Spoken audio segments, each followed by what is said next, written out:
बिस्मिल्लाहिर्रहमानिर्रहीम। अस्सलाम वालेकुम। 10th क्लास, क्या हाल है? उम्मीद है खैरियत से होंगे और आपने अपने पिछले 2 चैप्टर्स को मुकम्मल कर लिया होगा। आज हम अशरफ सबूही का लिखा हुआ सबक पाकिस्तान की शहज़ादी पढ़ेंगे। मुसन्निफ़ का हवाला आपके सामने है। आपने सबक का टाइटल पेज बनाकर मुसन्निफ़ का नाम, किताब का नाम, सबक का नाम, उनकी तारीख़ वफ़ात और पैदाइश लिखनी है और मुसन्निफ़ के हवाले में जो इम्पोर्टेंट पॉइंट्स हैं आपने उनको याद करना है, क्योंकि इससे रिलेटेड मटेरियल हम नोटबुक पे आपको पता है कि नहीं लिखते। अब हम चैप्टर की तरफ आते हैं। सबक है हमारा पाकिस्तान की शहज़ादी की एक बहुत ही दिलचस्प कहानी है और एक फर्जी कहानी है, जिसका खुलासा मैं आपको सुनाऊंगी और उसके बाद आपने अपनी बुक से उसकी रीडिंग करनी है और मेरी बुक से आपने अल्फाज के मान देखकर अपनी नोटबुक पर उतारने और उसके बाद बुक पर उतारने और उसके बाद आपने उनको नोटबुक्स पर उतारने। तो अब मैं इसका खुलासा पढ़ूंगी। सैदानी भी नहायत शरीफ घराने की बेटी थी। मरहटा गर्दी में इनका ख़ानदान तबाह हो गया। सैदानी भी जवानी में ही में बेवा हो गई। गुज़र औक़ात के लिए सैदानी बी ने मुगलानी का पेशा अख्तियार किया। मुगलानी दर्जन को कहते हैं। सैदानी भी सिलाई कढ़ाई में यकता थी और अपनी हुनरमंदी की वजह से मशहूर थी। शहर की बेगमात में इनके हुनर की धाक थी, यानी बहुत रौब था इनके हुनर का।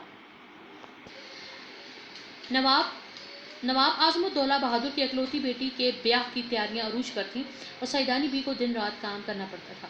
सैदानी बी को खाने में बोंट पुलाव बहुत पसंद था। बोंट सब्ज़ चने हैं जो कि अक्सर सब्ज़ी की दुकानों पे हो सकता है आप लोगों ने देखे और हो सकता है आपकी मामा ने उसका सालन भी बहुत अच्छा बनता है, हो सकता है उन्होंने बनाया हो, उन्हें बोंट कहते हैं। बोंट पुलाव बहुत पसंद था। एक जुमे की शाम सैदानी बी ने अपनी मामा से बोंट पुलाव पकाने की फरमाइश की। बोंट पुलाव दम पर था कि बाहर से किसी ने आवाज़ दी कि सैदानी बी को सरकार ने बुलाया है और पालकी भेजी है। पालकी एक सवारी का नाम है, फ़ौरन आने को कहा है। सैदानी बी ने सर पर चादर डाली और पालकी में सवार हो गई। पालकी सैदानी बी को पाकिस्तान के बादशाह के महल में ले आई। बादशाह का महल बहुत ही आलीशान था। महल के दरवाजे पर सैदानी बी का इस्तकबाल एक खूबसूरत परी ने किया और सैदानी बी को बादशाह के दरबार में ले गई। महल के अंदर अजीब बहार थी। हज़ारों परियां गोरे गोरे रंग, ज़र्क बज़र्क कपड़े पहने हंसी चोहने करती फिर रही थीं। बाग में खूबसूरत दरख्त थे। हर दरख्त का तना चांदी का, सोने की शाखें और ज़मुर्द के पत्ते थे। दरख्तों पर फलों की जगह हीरे जवाहरात लटक रहे थे। हौज़ों का पानी चांदी की तरह सफ़ेद मालूम होता था। बारादरी में सैकड़ों मुख्तलिफ रंगों की कुर्सियां बिछी थीं, जिन पर हसीन परिजात ज़र्क बज़र्क लिबास पहने बैठे थे। बीच में एक बड़े याकूत के तख्त पर बादशाह और बादशाह बेगम बड़ी शान से बैठे हुए थे। बादशाह बेगम के पहलू में एक इंतहाई खूबसूरत नोखेज़ परी बैठी थी।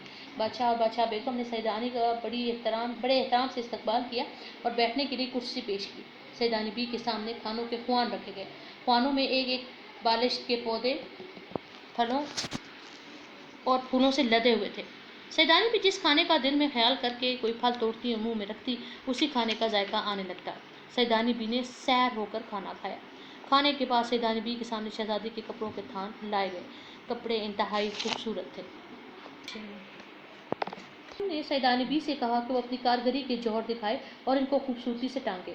सैदानी बी ने इंतहाई महारत से शहजादी का एक जोड़ा तैयार किया। जोड़े को देखकर महल में सैदानी की महारत की धूम मच गई। शहजादी बहुत खुश थी। सैदानी बी ने दिन रात एक करके शहजादे के तमाम जोड़े तैयार कर दिए और बादशाह से वापसी की इजाज़त चाही। बादशाह ने सैदानी बी को बहुत से हीरे जवाहरात इनाम में अता किए। सैदानी बी ने हीरे जवाहरात पत्थर समझकर रास्ते में ही फेंक दिए और सिर्फ चंद नन्हे जवाहरात बचा लिए। घर आकर जब सैदानी बी ने नन्हे नन्हे पत्थरों को देखा तो वो असली जवाहरात थे। सैदानी बी इस पर बहुत पछताई। सैदानी को इस बात पर हैरत थी कि जब वो घर वापस आई तो अभी तक बोंट पुलाव दम पर ही लगा था और पकाने वाली बेड़ी भी मगरिब की नमाज पढ़कर दुआ मांग रही।